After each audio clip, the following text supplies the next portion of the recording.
Bisan nagkaluag na ang restrictions, hinay gihapon kuno ang palit sa parol sa Zamboanga City. Samtang mga Zamboangenyo malaumon gihapon karong Pasko bisan sa pandemya. Ani ang report. 20 katuig na sa pagpamaligya og parol si Dante Baginda sa Zamboanga City. Matud niya, mihinay kuno ang palit sa parol ilabi na karong dunay pandemya.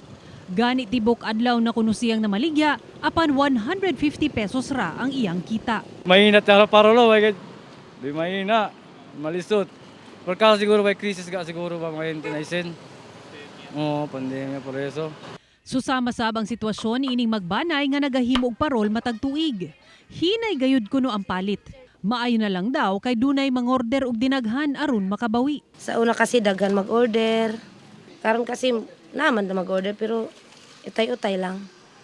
Ang ubang Zamboangenyo nabati isab ang kalisod tungod sa pandemya.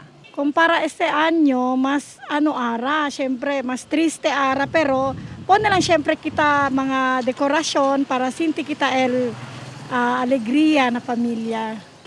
Pangayo lang nako sa Ginoo nga kanang okay lang among kahimtang, kilang nami makaon nga gamay.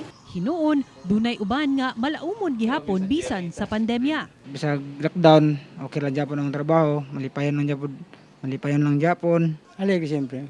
Mag-pandemya alegre siyempre. Basta buhay ng mga kwerpo, mga anak. Matod sa Zamboanga City LGU, karong nag-anam-anam na og ubos ang kaso sa COVID-19 nang hinaot sila nga mas mabati na ang Pasko sa matag Zamboangenyo. Apan pahinumdum gihapon sa lokal nga kagamhanan nga musunod sa health protocols aron malikay sa COVID-19. Ako si Sara Hilomen Velasco para sa One Mindanao.